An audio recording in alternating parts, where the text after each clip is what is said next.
안녕하세요. 산부인과 전문의 의학박사 모영진입니다. 오늘은 소음순 성형 수술 후에 관리를 어떻게 해야 되는지에 대해서 말씀드리도록 하겠습니다.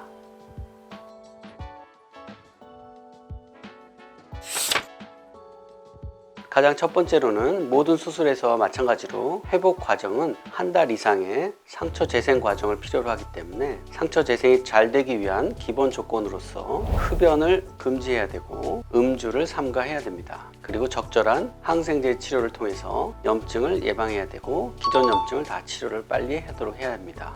그리고 항상 외음부를 청결하게 유지하기 위해서 소독을 해야 되는데 집에서 어떻게 소독을 하느냐? 지노베타딘 같은 소독약으로 좌욕을 할 수가 있고요. 유산균이 함유된 그런 좌욕제를 통해서 아침 저녁 2회 이상 좌욕을 하면서 청결을 유지해 줘야 됩니다. 그리고 수술 직후에 샤워를 바로 해도 되는지를 문의하는 경우가 많은데요. 수술 당일날은 굳이 할 필요는 없고요. 다음 날부터 흐르는 물로 대신에 물줄기를 직접 수술 부위에 분사하는 그런 건 하면 안 되겠죠. 마찬가지로 대변을 보고 나서도 좌욕을 하는데 비데를 사용하거나 그러면 안 되고 담겨져 있는 물에 좌욕을 해주는 것이 청결을 유지하는 데 도움이 됩니다. 그 다음으로는 상처 재생을 위한 노력을 해야 되는데요. 가만히 둬도 상처 재생이 다 마무리될 테지만 상처 재생을 도와주는 연고라든지 약이라든지 그런 것들을 도포함으로써 좀 더 빨리 상처 재생이 될 수 있도록 치료를 해줘야 됩니다.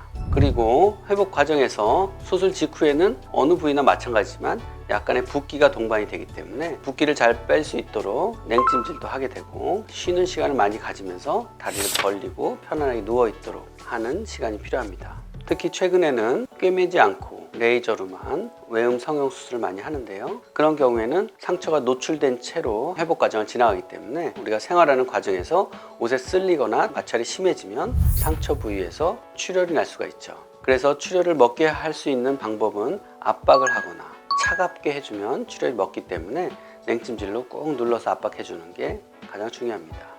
그리고 수술 후에는 한 달 정도 회복 기간 동안 우리가 강한 자극을 주지 않기 위해서 무리한 운동이나 스트레칭, 달리기, 오래 앉아있기 등의 자세를 피해야 되는데요. 그래서 처음에는 잘 지키다가도 한 달 정도 지나고 나서 이제 증상이 다 좋아졌다고 해서 또 과도하게 무리한 운동을 바로 시작하지 마시고 단계적으로 서서히 육체적인 활동을 시작하면 되겠습니다.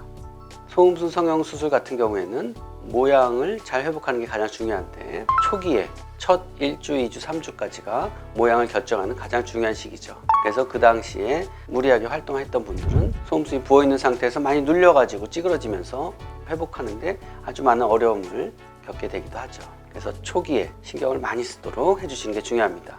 소음순 성형 수술 후에 관리를 어떻게 해야 되는지에 대해서 정리해서 말씀을 드렸는데요. 여러 가지 복잡할 것 같지만 주치의와 진료 경과를 꾸준하게 보면서 좋은 결과, 만족하는 결과가 나올 때까지 진료를 꾸준히 유지하시면 좋은 결과를 얻으실 수 있습니다.